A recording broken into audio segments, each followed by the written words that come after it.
Good morning, good afternoon, good evening, whenever you are tuning into this video. I hope you're having an absolutely amazing day. Can we talk about how cheat days are fluffing up your progress?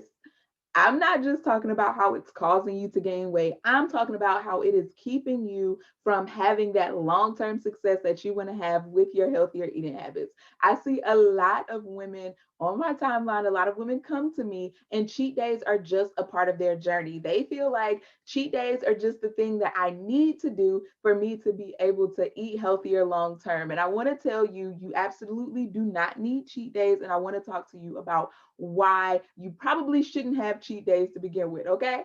Now, if you're not familiar with me, I am nutritionist Dani Taylor, and I work with women to help them eliminate overeating, feel good in their body, and finally consistently eat healthier without sacrificing their happiness or good food. Okay. Now, before we get into exactly why cheat days are fluffing up your progress, I want you to go ahead and tag your good girlfriend who has been going on and on and on in these diet cycles, and cheat days are like her go-tos. Cheat days are the days that she lives for. She just struggles throughout the week just so she can make it to that Saturday cheat day. I want you to go ahead and tag her in the comments because she is likely continuously cycling through diet cycles, and she's probably not going to stop until she really gets clear about how these cheat days are keeping her held back and what she can do differently for her to be able to make that shift. Now, if this is for you too, definitely stay tuned, but bring your friend on in just so she can get some of this too, okay? But I want to talk to you about cheat days because I see a lot of people in general on my timeline, but also I speak to a lot of women who talk about cheat days, and cheat days just seems like the glory of their journey, right? And one of the things that is terrible about this is one of the things that I talk to my clients about. She was in the process of, for one, losing weight. She needed to lose weight to be a little bit healthier within her body. Absolutely made sense, right? Because her being overweight caused a lot of pain on her knees. It caused a lot of pain on her back. She just felt sluggish all the time. She was fatigued all the time. She needed to make healthier changes so that she could be healthier overall. And losing weight was just a part of that. Okay. So when I started working with her, she had an extremely high blood sugar level. She ended up being hospitalized and all these different kinds of things around her food choices and around her health. And she knew she needed to make some changes, and one of the things that she knew that she wanted to change was her commitment to these cheat days. She had been in diet cycles on and on and on, and one of the things that she realized is every single time she would have a cheat day, she would always overdo it. Every single time without fail, she would go all week long like, okay, I'm gonna eat my salad, I'm gonna eat this, these greens, I'm gonna eat these vegetable bags, I'm gonna eat these things. But as soon as I'm able to get to Saturday and I can get to my cheat day, like it's on, right? So she would get to Saturdays and she would, have her breakfast or whatever it is she wanted to have. By lunch, she was already overdoing it for the day. And then by dinner, that was when she had her extra special cheat meal. So she was definitely overdoing what she needed to do for her body to be able to function properly and healthily, right? So she would always find herself in those cycles. She didn't understand why. And if you are finding yourself in those same cycles where you eat healthy, eat healthy, eat healthy, and then that one meal that you allow yourself to cheat, you find yourself overdoing it. Your cheat day turns into a cheat week. Your cheat day turns into a cheat month, right? If that has been you, I want you to comment an orange heart down in the comments. You are absolutely not alone. A lot of my clients come to me with these issues. Henceforth, and why I want to talk to you about it here. Okay. So, one of the things that one of the reasons why cheat days are fluffing up your progress is because the intention behind the cheat, okay? It is the language that you are using. You don't want to be cheated. You don't even feel like cheating is a good thing. However, you go into your journey and you're like, okay, I'm going to cheat just this one day. It's going to be okay. Okay, but in any other relationship of yours, is cheating ever okay? It's not, right? So for you, it's no different. Just because you're the one doing it and it is with you doesn't mean that it's any different. Cheat still has the same definition and it still carries that same purpose, that same weight.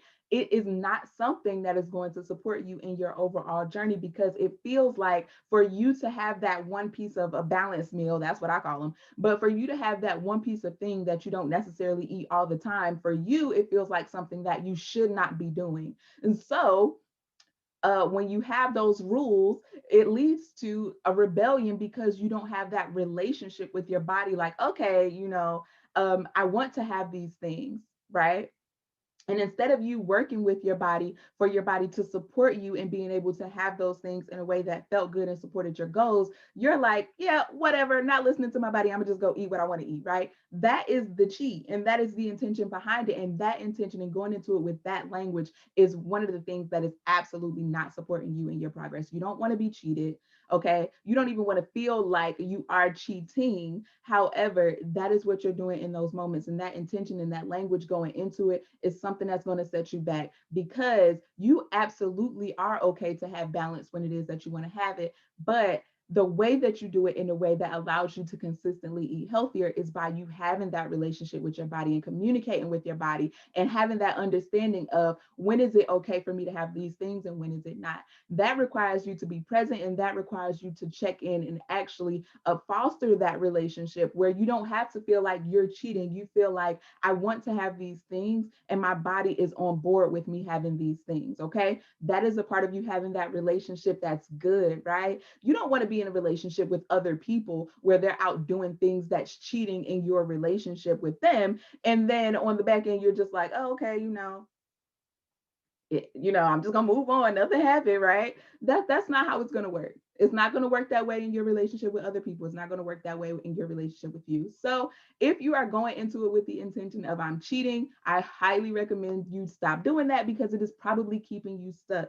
You don't want to feel cheated. You don't want to be cheating. None of those things feel good in that moment.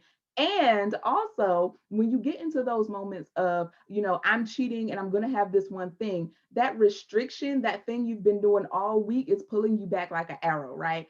So, all of that restriction, all of that salad, all of that stuff that you said, I can't have until my cheat day, you pull that all the way back. And then the release is you going to having that cheat day, right? So, you come all the way back and you're like, okay, cheat day time. You let that arrow go and you fly crazy, right? Like, you out here eating Oreos, you out here eating French fries and burgers and pizza and all of this stuff on top of each other, on top of each other, on top of each other, without you having that connection with your body, simply because all of that restriction led to that rebellion, which launched you forward into a space of overeating where you didn't want to be in the first place. Okay.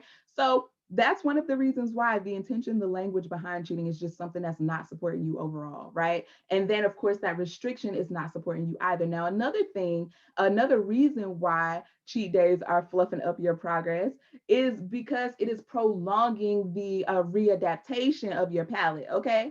So a lot of people feel like when they start eating healthier that they have to, they're not going to be able to fight their cravings all the time, because they're always going to have these cravings of sugary foods, fatty foods, savory foods, whatever your thing is, right? You feel like you're always going to crave those junk foods. So if you go eat that healthier stuff, then it's not going to be, what you want it to be. It's not going to satisfy you. You're always going to feel deprived, right? Wrong. Because your palate actually changes. Your palate has adapted to all of the processed foods that you've eaten and all of the junk that you've eaten, right? Your palate has changed to adapt to that. So you crave those things more. You want those things more. And by you switching over to healthier, more nutrient dense foods, whole foods, and that kind of thing, you have to allow time for your palate to adjust, to crave and want those things, to adjust to those things, so that those are the things that you feel are the healthiest and the best, and those things that taste good, right? It's going to take time for your palate to adjust, and you keep diving into these cheat days and you keep overeating and overdoing it. That's actually setting your palate back. So you're restarting basically to retrain your palate to want and have those healthier things, right? So that's another way that cheat days are fluffing up your progress. If you move over into a space where balance is acceptable for you and you can have those things every now and then when you and your body both agree, right?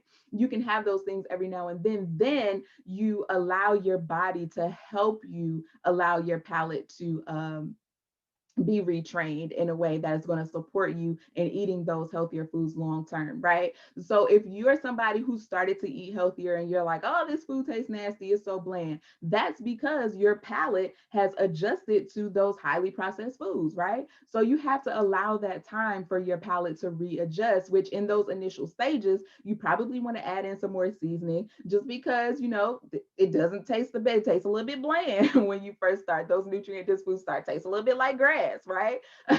You don't want to be sitting there eating grass. So you probably do want to add in some more seasoning, something to liven it up a little bit so that it is something that you enjoy as you allow your palate to readjust. But if you're jumping back into those cheat days and you're allowing that space for you to overeat and do those kinds of things, you are setting yourself up to continue in these cycles. Okay. And I don't want you to continue in these cycles. So if you are unsure if you are resetting or restarting your palate retraining, or if you're unsure if your cheat days are actually keeping I'm saying cheat days, but y'all know I also mean balance, okay? It's truly the intention that you go into it with and the language that you use. So if you want to have that balance and you feel like your balance is more of a cheat and is something that is not supporting you, then I want to support you and help you get out of that space. I want to have a conversation with you specifically about your goals and how you can take different steps to actually create that consistently healthier lifestyle that you want to have. So if you know that that is something that you want,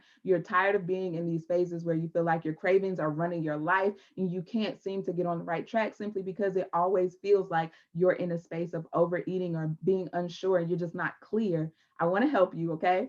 So let's sit down for about 30 minutes in a food freedom consultation so I can let you know exactly what steps are going to support you in moving forward in the way that you want to, all right?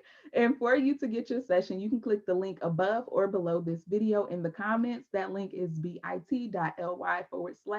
I'm ready, Dani. Let's sit down and have a conversation about what your cheat days are doing for you. Okay. I hope this was something that was helpful. Go ahead and book your food freedom consultation with me, and I'll talk to you soon.